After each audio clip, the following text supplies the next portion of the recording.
Allez, top chrono, on y va. Monsieur le Président, à vous.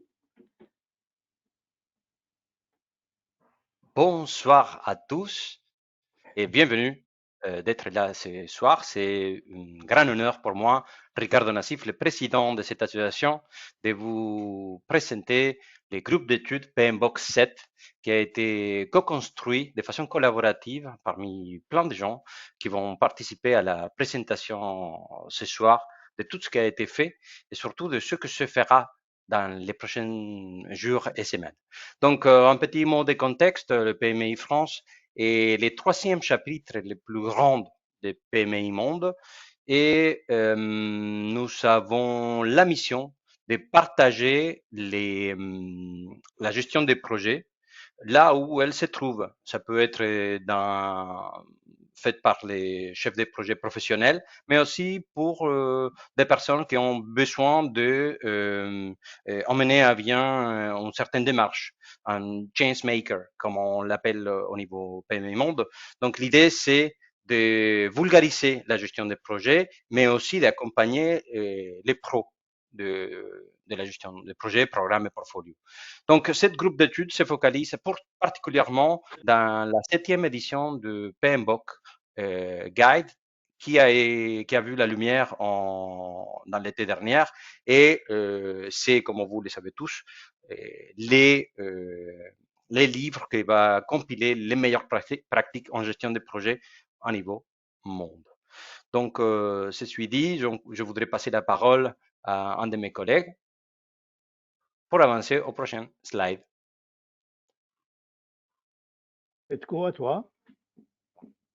Oui. Attends, je dois partager l'écran juste. Je partage mon écran. Tac.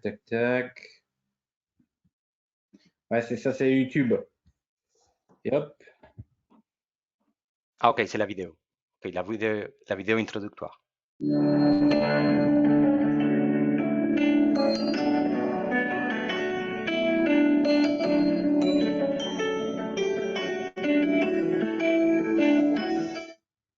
Le groupe d'études PMBOK 7 est une initiative du PMI France et a pour mission de permettre une meilleure compréhension du PMBOK 7. En effet, le PMBOK 7 a subi des changements majeurs par rapport aux versions précédentes, notamment une démarche orientée principe, conjuguée à 8 domaines de performance et une centralité autour du système de création de valeur.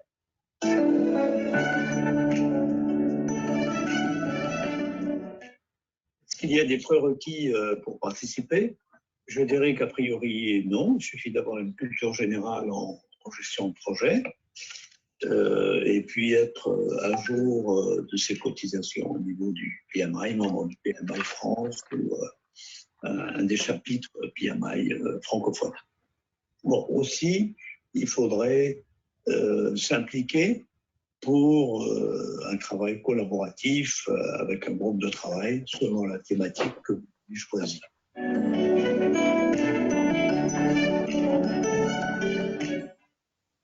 Alors, de qui parlons-nous? On parle de 3 types de parties prenantes.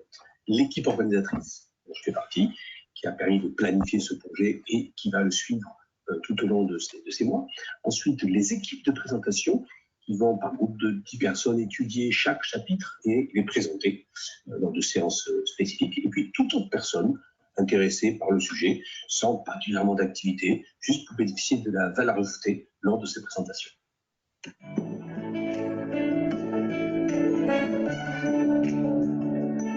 Les séances de présentation se déroulent les jeudis 2 fois par mois, d'une durée moyenne d'1 heure par séance.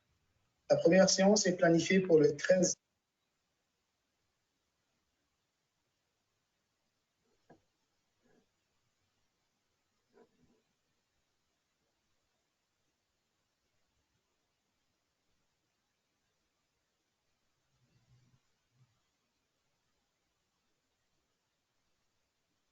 Ah, un problème de On son. a perdu les sons. Oui. Pas de moi derrière. On entend plus. Peut-être il y a un problème technique.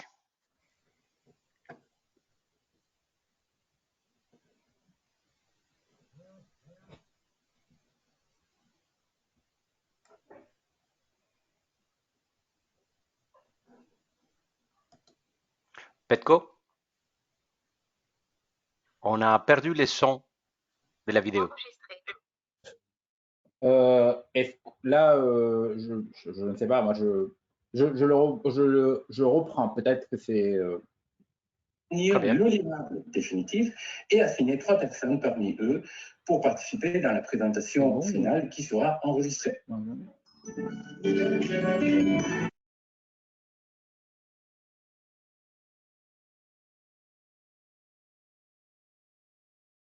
À nouveau, je me permets, car on a un souci technique avec la vidéo, et cette vidéo se trouve sur YouTube, donc vous pouvez la consulter. Toutes les instructions ont été décrites de façon collaborative avec tous les participants du groupe d'études.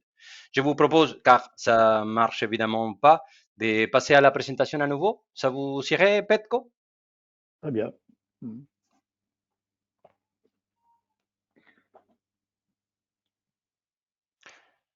C'est excellent, Luc André, et peut-être nous pourrions partager les liens de la vidéo sur les chats. Bon, écoutez, bon, mais on passe au suivant. Désolé pour ce petit problème technique, comme Ricardo il a mentionné, la vidéo, et de toute façon, vous allez la recevoir avec, elle est sur YouTube, et vous allez pouvoir la recevoir aussi avec la présentation lors de l'envoi. Donc, je suis désolé pour ce petit problème. Donc, ben, on va passer au suivant. Juste pour hop, et donc, pour les groupes de travail, on va parler un peu plus en détail tout à l'heure quand on vous présente les différents éléments sur lesquels il faut vraiment attirer votre attention, le contenu, les ordres dans lesquels il faut que le travail soit organisé. Juste, ça, c'est un diapo qui présente un peu le page de document définitif qui va être élaboré à la fin de chaque atelier par groupe de travail. D'accord ? Ce qui est intéressant quand même, c'est de présenter très rapidement les gens qui participaient dans ce travail. L'équipe est devant vous. Toutes ces personnes ont une expérience dans le management de projet et dans le contenu de PMBOK. Ce que je vous conseille, bon, je ne vais pas entrer dans les détails parce que je ne veux pas perdre notre temps, vous avez le LinkedIn pour aller consulter les différentes personnes. Et surtout, si vous avez des questions, en dehors de nos emails, vous pouvez nous contacter personnellement. D'accord ? Donc, pour la première séance, je pense que c'est, je ne sais pas qui devait parler de ça, mais je vais enchaîner vu que j'ai la parole. Pour la première séance, ce qui est important, c'est vous allez recevoir un courriel dans tous les cas qui va vous orienter vers un lien. Donc, ce lien, une fois que vous cliquez sur le lien, il y aura une question qui va être posée pour vérifier votre système en fait, concernant l'ordinateur, système d'information, etc. On vous demande juste par respect pour les autres et pour ne pas être vous non plus dans, comment dire, être pressé et un peu frustré, c'est d'arriver un peu plus avant les séances. 15 minutes, c'est idéal parce qu'il y a toujours des choses imprévues, juste pour pouvoir commencer à l'heure, sachant que les séances, ils sont bien ordonnées et coordonnées. Donc, les séances, essayez de rester dans le timing. Si vous êtes en retard, ça peut empêcher l'avancement de séance. Donc, il y aura un facilitateur de chaque séance. Quand vous arrivez sur le lien et vous avez testé le son, le facilitateur, en fait, vous avancez, vous annoncez votre présence auprès du facilitateur et lui, il va par la suite prendre le relais pour vous inclure dans le groupe de travail. TJ.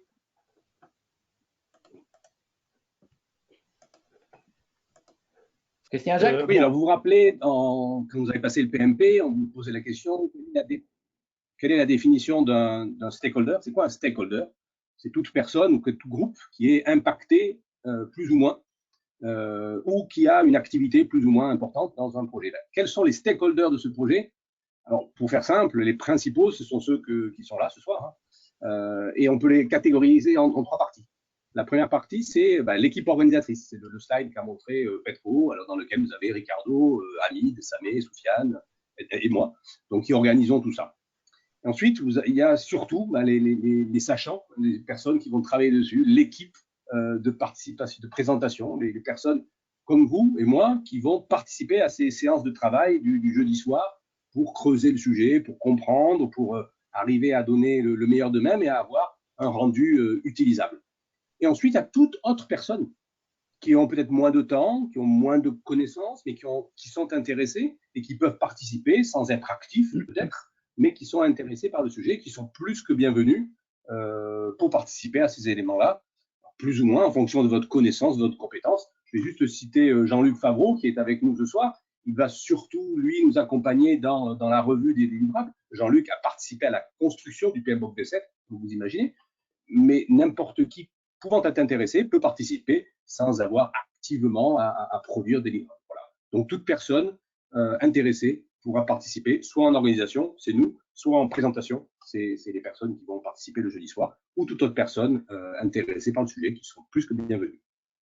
Merci beaucoup, Christian Jacques. Je passe au suivant. Les objectifs du groupe d'études qui vont être présentés par notre collègue Hamid. Le micro, Hamid. Oui, alors bonsoir, comme le soulignent les collègues. Donc les objectifs, je vous rappelle simplement que ce groupe PMBOK 7 fait suite à déjà un travail préalable sur le PMBOK 6. Hein, okay. Donc on a essayé de prendre le meilleur, de faire un Rex de ce qui s'est passé. Et donc le contenu, ce qui est contenu dans le scope, c'est vraiment essayer d'échanger autour du corpus PMBOK 7, mettre en valeur ce qu'il apporte de nouveau, de complètement nouveau. Hein. Ce n'est pas une évolution, hein, comme vous le savez. Donc, principe, on va essayer d'utiliser les bons principes, d'être performant, utiliser le domaine de performance, tout ça en faisant ressortir le système de gestion de la valeur. Voilà. Donc, comprendre et faire connaître. Et effectivement, il faut absolument essayer d'avoir un résumé des points essentiels du PMBOK au format PowerPoint et aussi un document Word. On vous détaillera la suite. Alors, ce qu'on se propose aussi, c'est qu'à la fin, on essaie d'avoir un document récapitulatif du travail de groupe. Hein. Voilà. Alors, évidemment, ce qui est exclu du livrable, c'est pas un groupe de travail fait pour préparer la certification PMP, même si ça aide à la gestion des connaissances et surtout les échanges que les hommes de l'art que vous êtes ou qui commençaient dans cet exercice de management de projet. Je dis bien management et non pas gestion parce que c'est beaucoup plus globalisant. Voilà, en gros, c'est ça. Donc, de toute façon, vous aurez ce slide. Hamid, merci beaucoup. On passe au dépôt suivant. Évidemment, il y a une question importante, c'est les PDU, parce qu'on participe pour apprendre et le temps que vous allez passer avec nous et avec les autres collègues, normalement, il y a une reconnaissance derrière, il faut la valoriser. Les PDU, c'est la question qui souvent est posée. Donc, je vais laisser notre collègue Samé qui va vous présenter ce point. Alors, pour les PDU, vous allez voir en tant que participant ou en tant que contributeur, vous allez recevoir notamment un PDU pour chaque participation et chaque PDU pour chaque co-construction, ça sera 5 PDU. Vous pouvez mettre ça sur la partie volontaire sur le CCRAS. Faites attention, il ne faut pas dépasser 17 PDU pour cette partie-là. On va vous expliquer au mieux, on va faire un petit document qui explique la démarche à suivre pour, voilà, pour mettre vos PDU. Un autre point, on est en train de préparer aussi un document qui va faire preuve si jamais il y a un audit. Donc, on a tout prévu et ça sera plein de PDU. C'est bon pour moi. Oui, super, Samé. Je passe maintenant au déroulement des séances. Un point très important, il faut respecter cette démarche parce que ça va impacter la performance et l'efficacité du travail de chaque groupe. En fait, on aura 2 semaines de délai pour chaque thème, chaque type d'atelier, en fait, ou chaque type d'atelier, c'est-à-dire pour chaque thème qui va être abordé. Donc, la première semaine, vous étiez très nombreux. Je pense qu'il y a plus de 110 personnes qui, et encore, on a limité un peu à un moment donné les inscriptions parce que on va plus pouvoir gérer au-delà d'un certain nombre. Donc, admettons, pour le premier atelier, vous êtes 80. On ne peut pas vous mettre tous 80 à présenter, à travailler ensemble. Ça sera un peu difficile. Donc, on va faire 8 groupes de 10 personnes. Et ces 8 de 10 personnes, ils vont être autonomes. On va créer vraiment des équipes Scrum et il faut un Scrum Master. Donc, le groupe va choisir un animateur interne qui va essayer de faire avancer la discussion et la création de contenu pendant cette semaine. Et cet animateur aussi sera notre interface. S'il y a des questions, s'il y a des problèmes à résoudre, il va être notre interface avec les organisateurs. Vous avez reçu un email par lequel on vous a demandé de signer une charte, en fait, d'approuver une charte d'engagement qui n'a aucune valeur juridique, c'est plus une valeur morale. Cette charte, elle vous fait accepter les conditions de travail quelque part, en disant le respect pour l'autre, le participer gentiment dans les discussions, accepter les différences des opinions et surtout être honnête avec vous-même, savoir est-ce que j'ai vraiment le temps à accorder pour cet atelier ou non, puisque vous voyez bien, on fait ces groupes et ces groupes, ils doivent produire un document. Au bout d'une semaine, ils doivent produire un draft sur le contenu de thème. Et donc, en plus, ils doivent choisir parmi les 10 personnes par groupe, ils doivent choisir celui qui va par la suite représenter le travail et présenter le travail qui a été conçu par le groupe pendant la première semaine. La deuxième semaine, les 8 représentants, pour ce cas, hein, il peut y avoir plus ou moins, ça dépend encore au fond du thème, les 8 représentants vont se réunir et maintenant ils vont travailler à unir tous ces 8 différents drafts qui vont être produits. Ils vont s'unir pour produire un seul document. Et ce document, finalement, sera le document définitif qui sera présenté. Ce document sera présenté en fait, à la fin de la deuxième semaine. Ce qui est important aussi, c'est que ces 8 personnes, elles vont aussi choisir 3 personnes parmi eux qui vont faire la présentation. On a décidé d'aller vers 3 personnes pour que l'animation soit un peu plus dynamique et pour sécuriser aussi au cas d'indisponibilité d'une de ces personnes, pour être sûr qu'il y aura quand même une présentation. Donc, une fois qu'on a terminé la deuxième semaine et la présentation était faite, on reprend ce boucle pour les thèmes suivants. Donc, je passe à le suivant, c'est Kamal. Je ne sais pas si mon collègue Kamal, il est là aujourd'hui avec nous.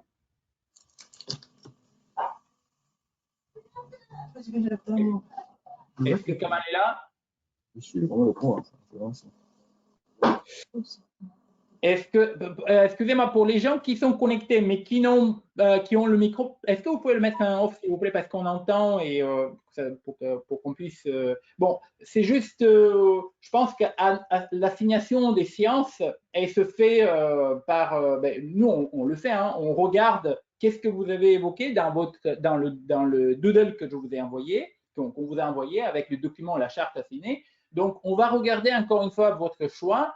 Et en fonction de ces choix, on va deviner le nombre, on va voir combien de personnes il y a de participants et on va organiser les groupes. Et puis, le diapo précédent que je vous ai présenté, le déroulement, vous allez mettre en place ce déroulement. Donc, je passe au diapo suivant qui va être présenté par mon collègue Sofiane, s'il est avec nous.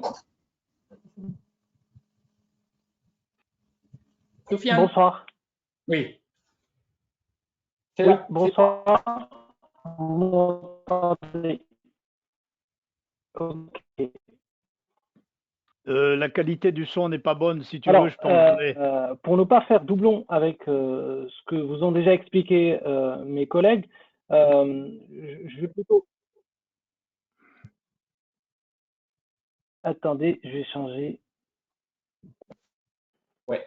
Là, ça devrait être bon. Ouais, c'est mieux. Là, vous arrivez à m'entendre? Très bien. Oui, super. Donc, Ok, ça je vais mettre le focus sur... Parfait. Donc, juste pour vous, pour mettre le focus sur les rôles que nous sommes censés avoir chacun dans ce groupe d'études, et en fait, on en a deux. Donc, c'est et utilisant vraiment le vocabulaire agile. Donc, nous avons le Scrum Master qui va jouer le rôle de facilitateur et d'animateur du groupe, de son groupe de travail. Et principalement, il vient avec deux ou trois objectifs. Premièrement, celui, comme j'ai dit, d'animer son groupe de travail, mais en amont, de veiller à ce que, en utilisant toujours le même vocabulaire agile, le framework de notre travail, c'est-à-dire veiller à ce que le PPT et le document Word soient livrés dans les temps et suivant la bonne trame, celle qu'on vous aura partagée. Après, en termes d'objectif central ou bien d'équipe, l'objectif, bien sûr, sera à chaque niveau de groupe de travail de produire un résumé Word et un PPT par groupe de participation. Après, nous avons le deuxième rôle qui est le participation, ou on pourrait appeler ça une participation simple. Et dans ce cas de figure, vous avez à poser vos questions ou bien interagir avec l'équipe de présentation pour les alimenter avec vos questions, vos réflexions, peut-être bien vos interrogations, que eux, à leur niveau, prendront le relais pour soit la codifier dans le document, ou bien vous répondre directement à toutes vos réflexions. Donc, un dernier point, c'est en termes de présentation, nous avons 15 équipes en tout. Donc, vous aurez l'occasion de recevoir un email confirmant votre participation. Donc, soit aux équipes que vous avez choisies, de manière générale. C'est tout pour moi. Merci beaucoup, Sofiane. Donc, c'est 15 équipes finalement, c'est 15 équipes parce qu'il y a 15 thèmes et vous voyez, au début, vous étiez, admettons, pour la notion de valeur, comme j'ai donné l'exemple de 80 personnes, ces 80 personnes, ils représentent une équipe, mais qui va être organisée pendant 2 semaines de travail intensif. En fait, ce que vous allez produire et fournir, c'est super important. Moi, je vais dire, même pour ceux qui veulent préparer le PMP, en fait, la certification PMP, ça peut être très, très utile parce que, justement, dans la discussion, vous allez avoir l'obligation de lire le PMP. Et quand je dis lire le PMP, il y a aussi d'autres documents, d'autres ouvrages qu'il faut se procurer et qu'il faut lire. Je vais laisser la parole à mon collègue Christian Jacques pour vous parler un peu plus de la bibliographie. Alors bon, il n'y a pas de secret, hein. Vous avez tous compris. Pour pouvoir bien travailler sur ce sujet-là, vous devez lire et comprendre complètement, un, le manuel du Padawan, comment devenir un Jedi, et deux, l'art de la guerre de Sun Tzu. Non, je plaisante. Évidemment, ce qui nous intéresse, c'est le PMBOK. Donc le PMBOK V7, évidemment, mais pas seulement. Le PMBOK V6. Parce que derrière le V7, il y a une manne d'informations qui est encore disponible et qui est sur PMI Standard Plus d'ailleurs, et qu'il faut connaître. Donc évidemment, le PMBOK V7 et le V6. Évidemment, l'Agile Practice Guide, parce que comme vous l'avez compris, le V7, il bascule complètement vers de l'hybridation, vers des concepts beaucoup plus génériques qui englobent complètement l'agilité. Donc, l'Agile Practice Guide, qui avait été produit avec la version 6, est disponible. Et puis, évidemment, tout autre petit document, style le dictionnaire du management de projet ou la collection des essentiels, ça peut être intéressant. Mais le MVP, c'est la version 7 et la version 6, évidemment. Si tu permets, Christian Jacques, juste une petite note. C'est vrai que on insiste aussi sur la notion de système de gestion de valeur. Il m'a semblé utile de citer la référence de la norme NF 12973, qui ça peut être intéressant, c'est un point de repère qui est intéressant. Voilà, c'est tout. 1973, tu dis bien, c'est pas 12 973. 12 973, pardon. Ah ouais, pardon. NF, ok. Ouais. Bon, alors pour ceux qui sont vraiment à cheval sur les normes, parce qu'il faut se le dire, il y a deux normes qui reprennent le PMBOK 7 et qui faisaient la même chose avec les précédentes.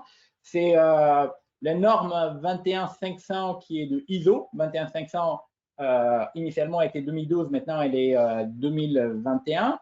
Et la norme 99 de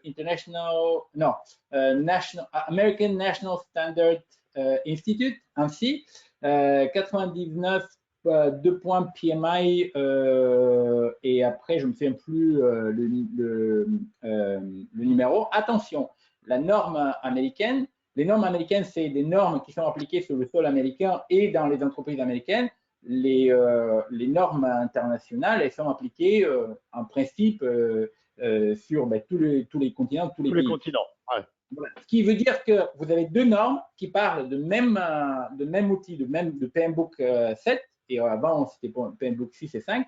Ce qui veut dire que ces normes, ils ne se contredisent pas, mais si vous voulez vraiment enrichir votre lecture et le contenu pour bien préparer votre certification ou pour bien justement se préparer du point de vue professionnel, vous pouvez essayer de se procurer les deux normes. En fait, les normes ainsi, celle qui concerne standard américain, elle est livrée avec le PMBOK 7. Le PMBOK 7, il commence par la norme américaine. Alors que la norme ISO 21500, là, par contre, il faut trouver un moyen de se la procurer et je pense que c'est payant en plus. Mais bon, ça, c'est juste pour votre information. Merci. Je passe. Oui, simplement, juste, Petko, dire que c'est vrai que l'objet des discussions, c'est centralisé, comme l'a dit CIG, autour du PMBOK. Hein, mais n'empêche, avoir cette culture générale, ça permet d'anticiper certaines questions, par exemple à l'examen, etc.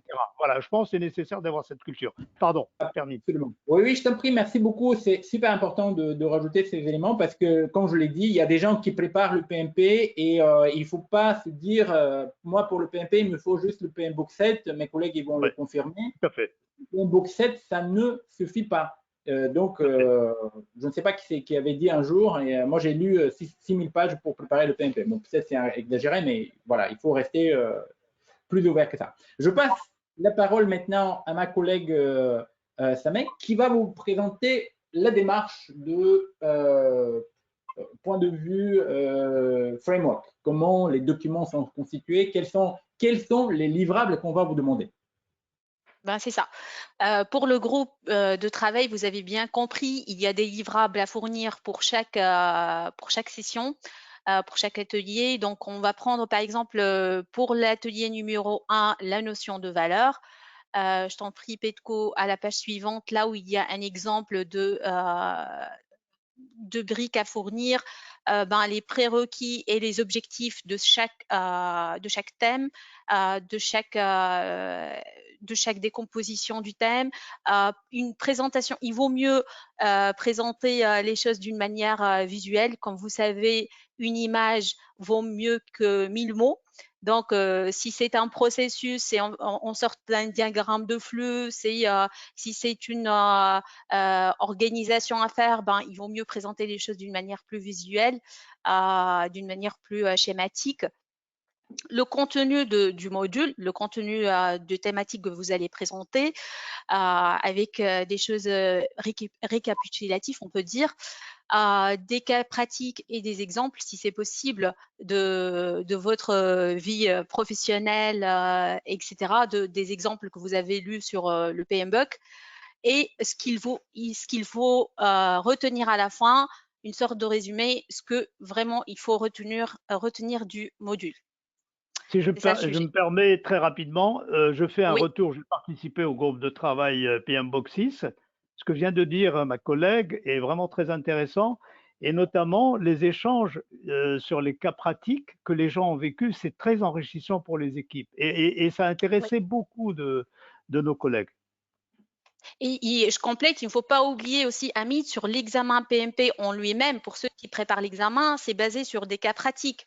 C'est vrai qu'il y a une partie qui est basée sur tout ce qui est connaissances, comme les outils, les entrées-sorties, je ne sais pas moi, tout ce qui est définition et tout, mais la vraie partie de l'examen, c'est en tant que professionnel, comment vous allez réagir, quel est l'exemple pratique que vous avez vécu, quel est voilà, l'exemple que vous allez donner à cette situation. C'est ça ce qui compte à la fin. Et ça, ce qu'on va en parler ensemble et chacun en tant que voilà, vécu, ça va donner vraiment une valeur ajoutée. Oui, merci beaucoup Samé. Juste avant de te passer au diapo suivant, je veux rajouter un petit élément très important. Quand vous produisez ce livrable, le contenu que vous allez présenter, imaginez que ça va servir aussi à d'autres collègues derrière.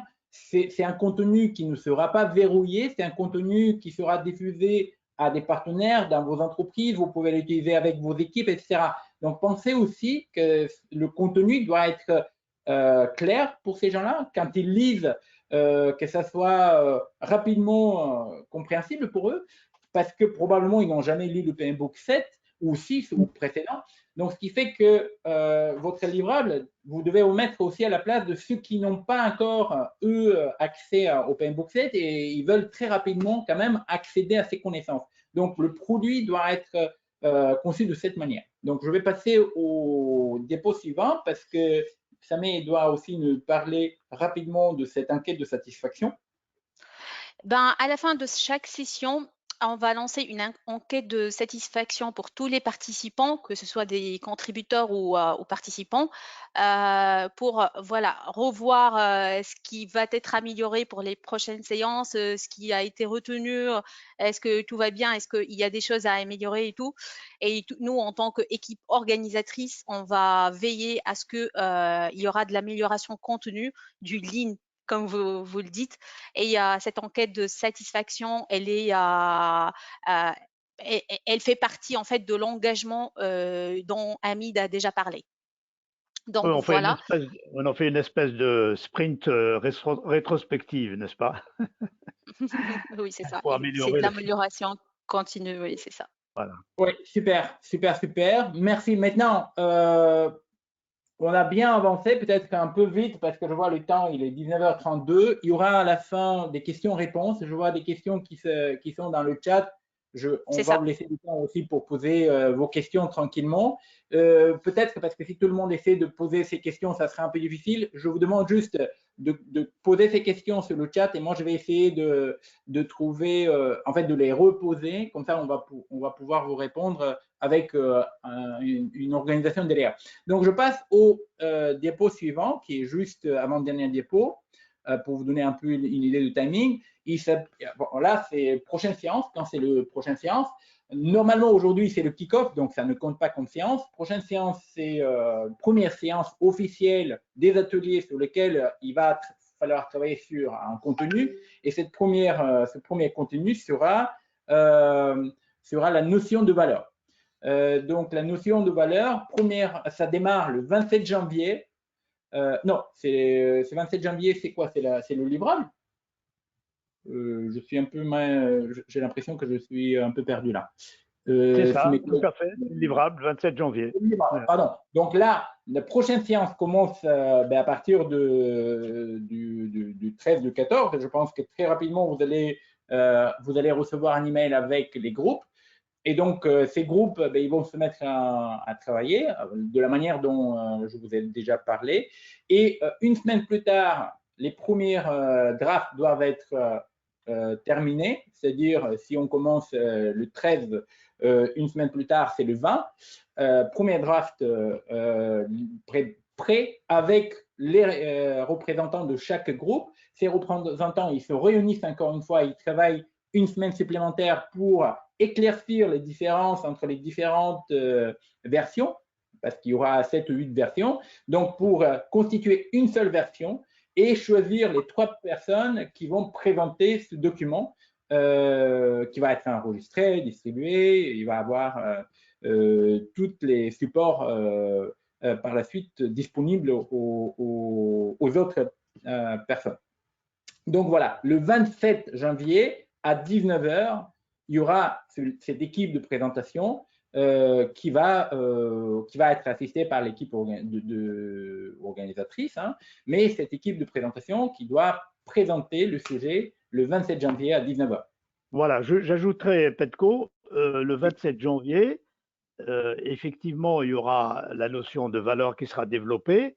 Et pour bien avancer, pour essayer de bien roder le système, c'est l'équipe organisatrice elle-même qui va vous livrer cela. Voilà. Oui.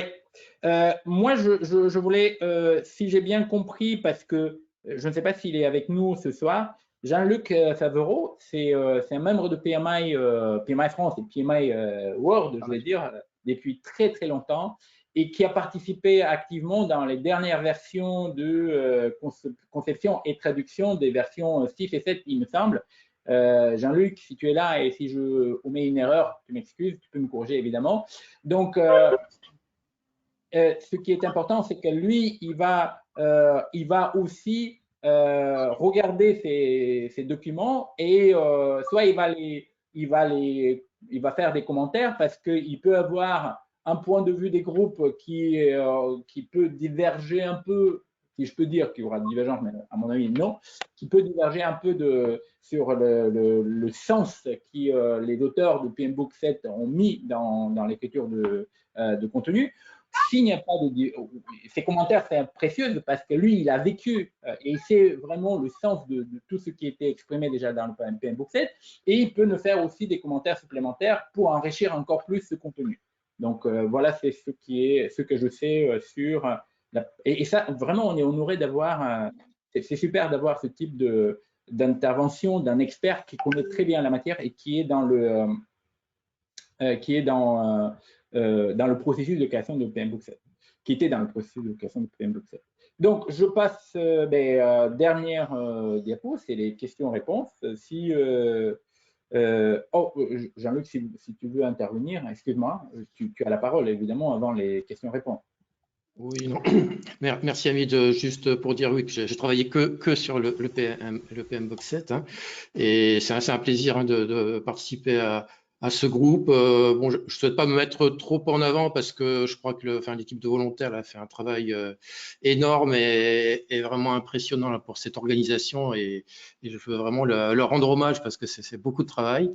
Et moi, je vais aussi en tirer aussi un grand intérêt parce que ça m'intéresse d'avoir la perception de l'ouvrage par des gens. Donc, c'est pour ça que je me mets plutôt en retrait pour vous faire travailler, on va dire, voir votre perception des choses et puis la compléter ou apporter des choses en plus, évidemment, si l'occasion se présente.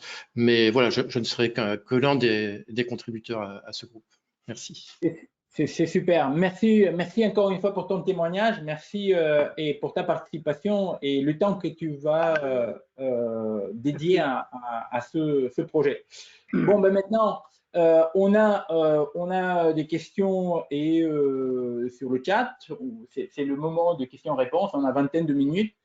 Moi, je vais essayer de remonter un peu plus sur le chat parce qu'il est assez long. Vous êtes très actifs. Merci beaucoup encore une fois pour votre participation. Pour nous, c'est valorisant parce qu'on voit que l'intérêt est là, que vous avez donné un peu de votre temps pour participer et avec vos questions, je vois que l'intérêt est assez important. Donc, j'essaie de quand même filtrer les questions techniques sur la connexion parce qu'il y en a plusieurs vis-à-vis des questions concernant le travail et le contenu. Je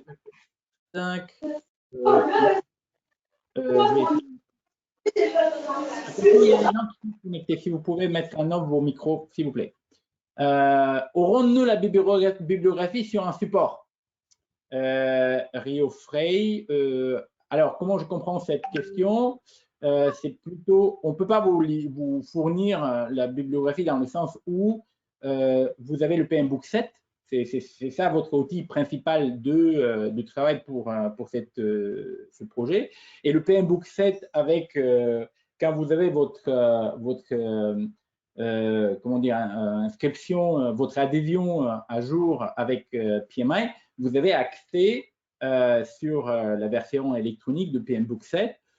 Si vous êtes à l'aise avec le français, ben, vous l'avez en version française depuis quelques temps. Sinon, je crois que vous pouvez aussi l'exploiter en anglais. Mais vu qu'on est sur un projet francophone et que la majorité, on est à l'aise avec le français, moi inclus, même si c'est bulgare. Donc, je vous conseille tous, pour ne pas avoir de différence dans l'interprétation et être perdu un peu dans la traduction, restez sur la version française et travailler avec la version française. Donc, je pense que ça, c'est la première question que j'ai vue qui est plus centrée sur notre contenu. Donc, si mes collègues y voient d'autres questions dans le chat, n'hésitez pas, s'il vous plaît, de répondre à ces questions. Bon, je vais prendre dans l'autre sens. Bonsoir. Pour les différents groupes constitués, aborderont-ils le même thème atelier? Alors, ça me concerne parce que j'ai expliqué. Si on part tous sur le même thème, et comme j'ai donné l'exemple, on était 80, tous les 80, vous allez travailler sur le même thème. Maintenant, pour ceux qui ne veulent pas travailler sur le thème sur un de ces thèmes, ben, vous n'êtes pas inscrit. Donc, dans le doodle et dans les précédents emails, quand on vous a demandé quels sont les thèmes qui vous intéressent, vous avez donné les thèmes sur lesquels vous voulez être impliqué dans le projet. Donc, si vous n'êtes pas inscrit sur un thème, on ne va pas vous obliger de participer dans ces thèmes. Par contre, tous ceux qui sont inscrits sur un thème, ils vont être dispatchés en groupe de 10 à peu près. Et pendant la première semaine, vous allez tous travailler par groupe sur ce thème. La deuxième semaine, c'est les représentants qui vont continuer à travailler. Ça n'empêche pas les gens de première semaine d'accompagner ce travail en off, mais de voir comment, éventuellement, de poser des questions ou des suggestions par le biais de représentants de leur groupe. Voilà. Ça, c'était une question. Il y a plein de questions qui arrivent. Je peux prendre une question comme ça qui m'intéresse, s'il te plaît, Putko. Donc, du coup, il y a Yanis qui nous pose la question sur le sujet du diagramme de flux. Est-ce qu'on peut faire appel aux outils Lean? Donc, du coup, pour cette question, je te laisse explorer, on se tutoie vu qu'on va travailler ensemble, hein, je me permets. Je te laisse explorer ton imagination, Yanis. Le but est de faire la présentation sur PowerPoint. En fait, tu peux prendre une photo en fait de ce que tu as fait, de ton diagramme de flux et le mettre sur le PowerPoint et de dire par la suite voilà que tu as utilisé tel ou tel flux pour telle ou telle raison. Mais le support final, c'est une présentation PowerPoint. C'est ça. Oui, et après que vous voulez utiliser des outils Lean, etc., tant qu'ils sont dans le contenu de PMBOK 7, parce que c'est ça ce qu'on va discuter, oui. Le contenu de PMBOK 7. Tout ce qui est dans ce contenu, oui.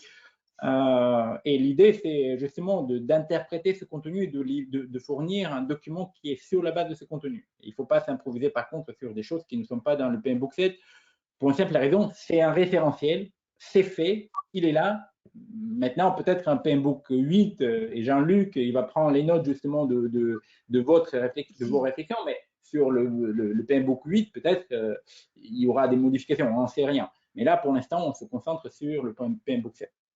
Bien sûr, oui. Ouais. Alors, je regarde, est-ce que mes collègues, ils ont vu déjà des questions? Quelle est la durée à envisager pour les séances de jeudi? Serge Hamon. Merci Serge pour cette question. Je vais dire, il n'y a pas de limite. C'est en fait, comme j'ai dit, les groupes de travail sont autonomes par thème. Hein. Ils sont autonomes, les groupes de 10, ils s'organisent entre eux, ils ont un animateur et ils s'organisent. S'ils pensent et s'ils sont motivés, ils veulent travailler tous les jours, ils travaillent tous les jours comme ils veulent. S'ils peuvent pas parce que bon, on a notre vie privée, professionnelle, etc. C'est à vous de voir.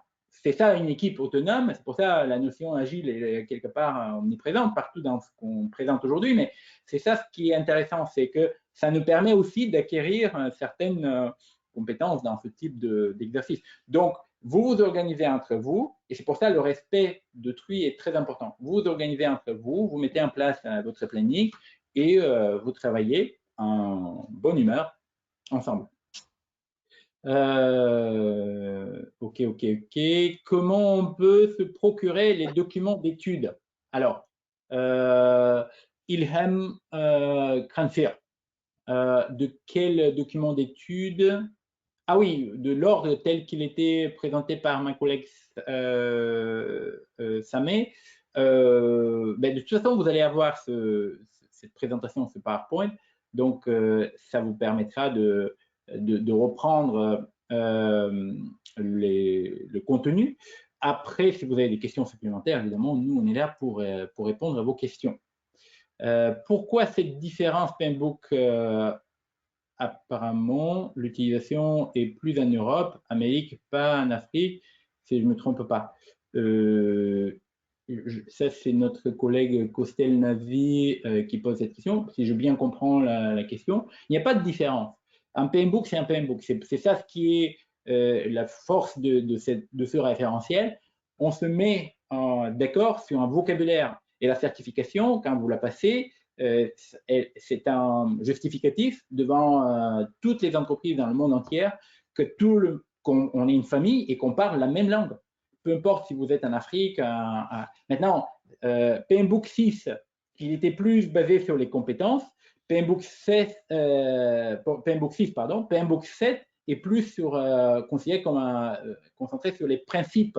Ils sont complémentaires.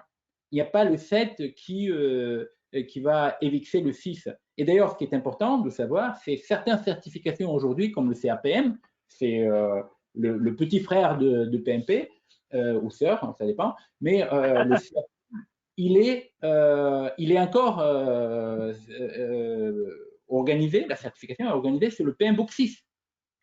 Donc, vous voyez, donc il ne faut pas se dire, tiens, je vais me concentrer sur le PMBOK 7 et je prépare le PMP. Non, il y a et les compétences à connaître et les principes. Et ils sont complémentaires. Donc, la langue de PMI s'enrichit encore, de monde de projet s'enrichit encore plus avec ce nouveau référentiel. Je suis avec… Petko, il y avait une question sur l'ISO et l'ISO 21500 et PMBOK. Donc, je crois que notre collègue Ibrahim Diop a déjà répondu. Je dirais simplement, moi j'ai participé quelque temps au comité de normalisation. En fait, le PMBOK a imposé pratiquement la norme. En fait, c'est les gros qui imposent les normes. Hein. C'est comme ça. Hein. Et en fait, quand on lit l'ISO 21500, il y a 30-40 pages. Le PMBOK 6, oui, alors PMBOK 6 et ISO, et ISO 21500, en gros, c'est pareil, puisque sauf que dans le PMBOK, il y a 1000 pages et dans la norme ISO, il y a une quarantaine de pages. Voilà, donc très schématiquement. Mais effectivement, comme a répondu notre collègue Ibrahim Diop, la nouvelle version du PMBOK, elle traite plus des principes des domaines et est basée sur un système de gestion de valeur, alors que l'ISO, c'est processus. Ouais.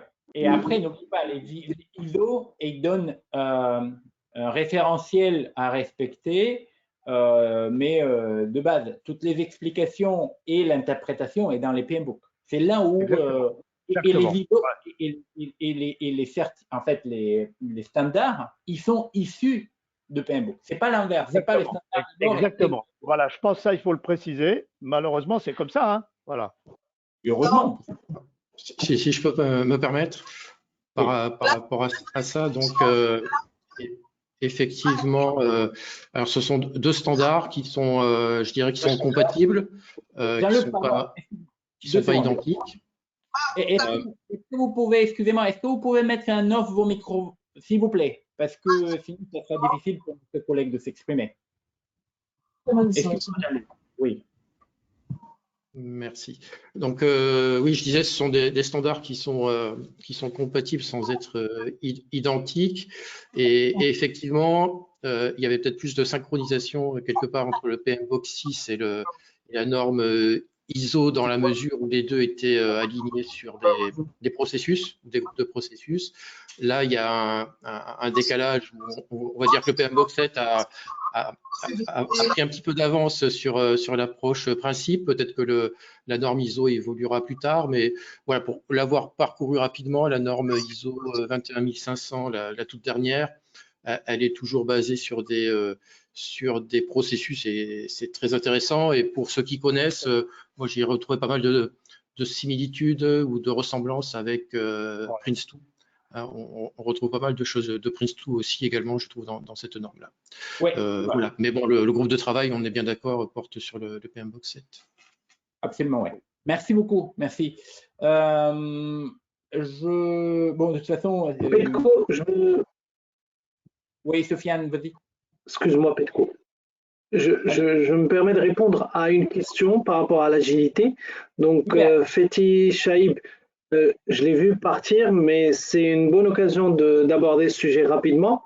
Ça peut aider déjà la communauté ou peut-être que Fethi peut revoir le replay plus tard. Donc, pourquoi on fait référence au langage agile? J'ai essayé de répondre succinctement, mais en fait, maintenant, autant le concept de l'agile a été abordé de manière distincte sur la version 6 par son project management, en fait par l'Agile Practice Guide, autant que sur la version 7, c'est une notion omniprésente partout. Ce qui fait que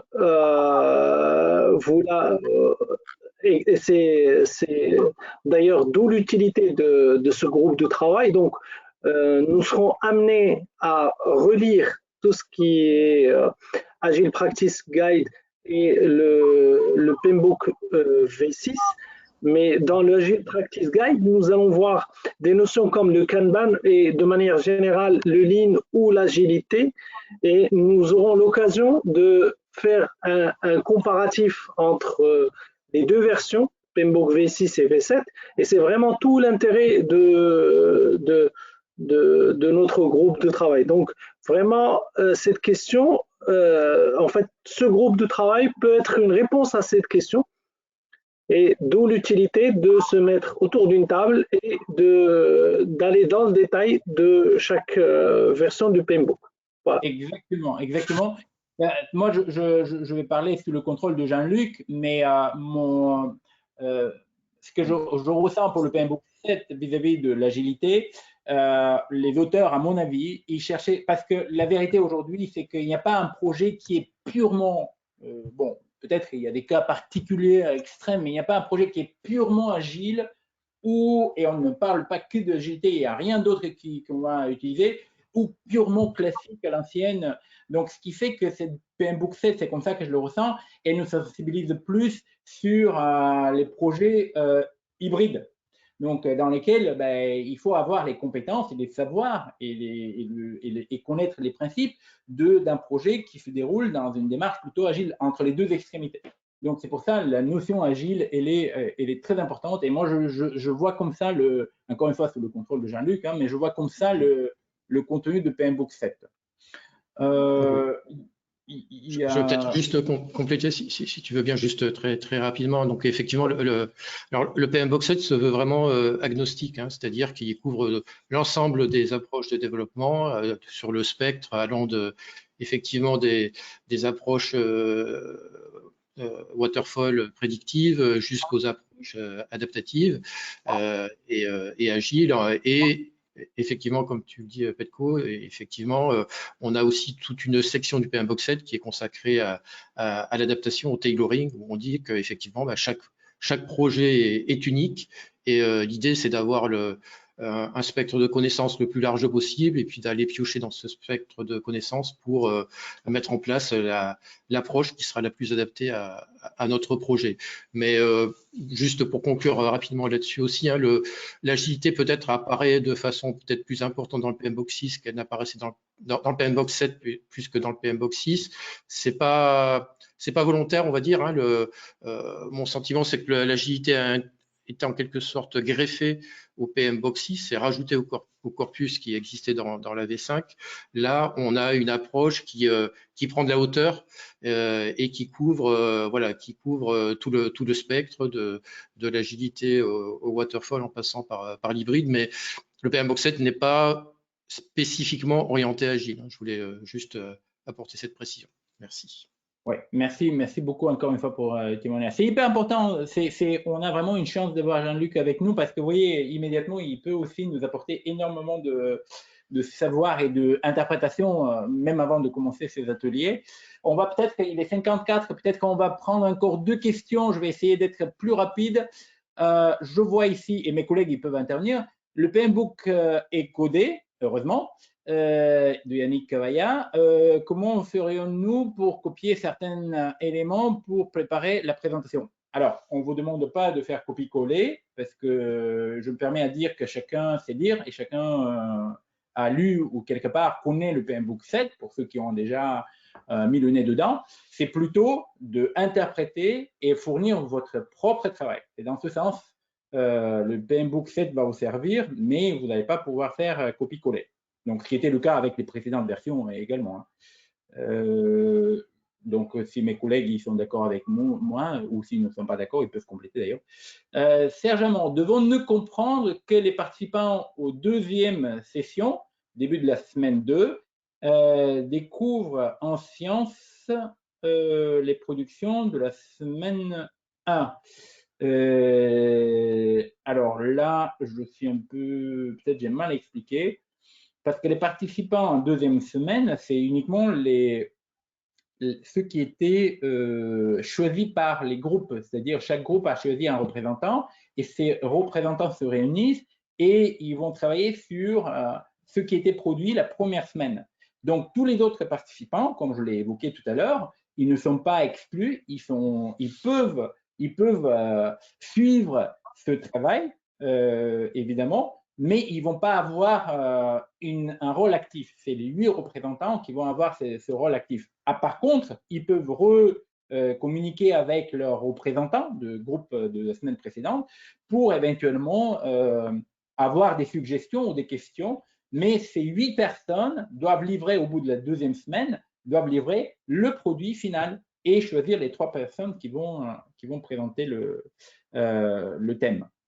Allons-nous recevoir le tableau de répartition des équipes et thèmes que vous avez présentés sur les supports? En fait, on va faire direct, on va contacter par thème ceux qui ont demandé, en fait, ou qu'ils ont dit qu'ils vont pouvoir participer dans ces thèmes. On ne va pas contacter tout le monde parce que ceux qui ne veulent pas participer, on ne va pas les inonder avec des emails supplémentaires. Alors, qu'est-ce qu'il y a d'autre?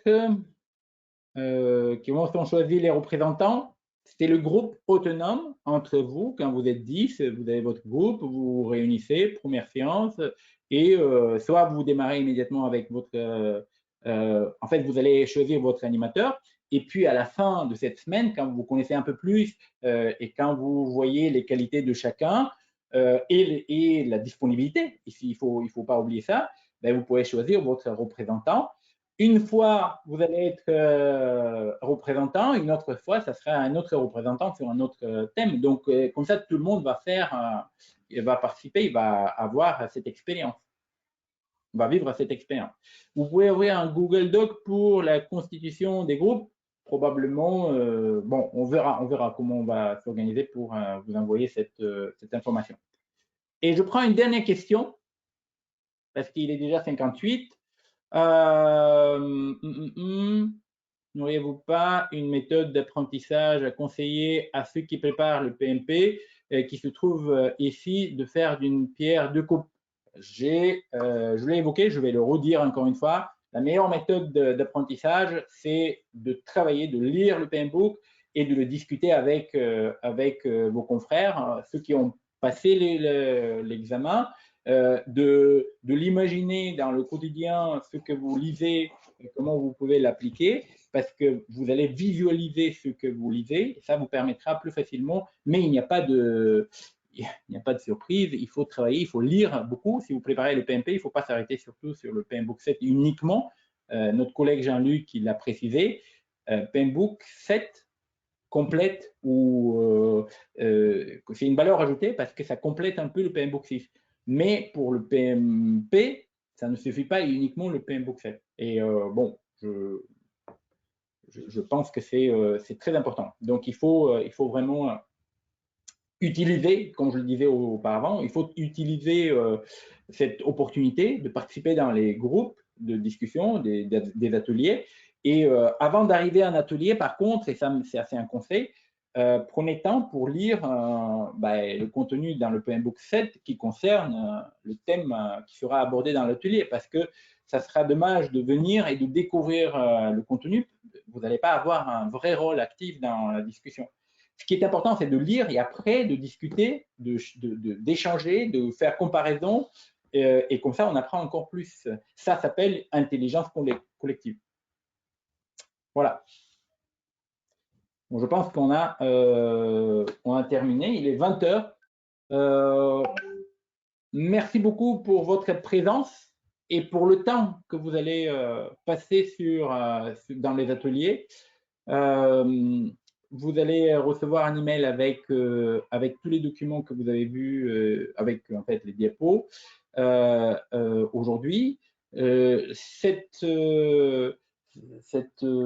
atelier, ce kick-off, il est enregistré, donc on va aussi vous communiquer la vidéo. Je ne sais pas si elle va être disponible sur YouTube, ça il faut que je vois avec mes collègues. Merci beaucoup pour votre présence et bonne soirée. Je remercie aussi à mes collègues parce qu'ils ont vraiment travaillé d'arrache-pied. Quand je dis d'arrache-pied, c'est ils ont travaillé même pendant les fêtes de Noël. Donc c'est ils ont fait tout pour que ces ateliers se passent de meilleure manière. Merci, au revoir. Merci à vous, bon courage. Merci, bonne soirée. Bonne soirée, au revoir. Au revoir.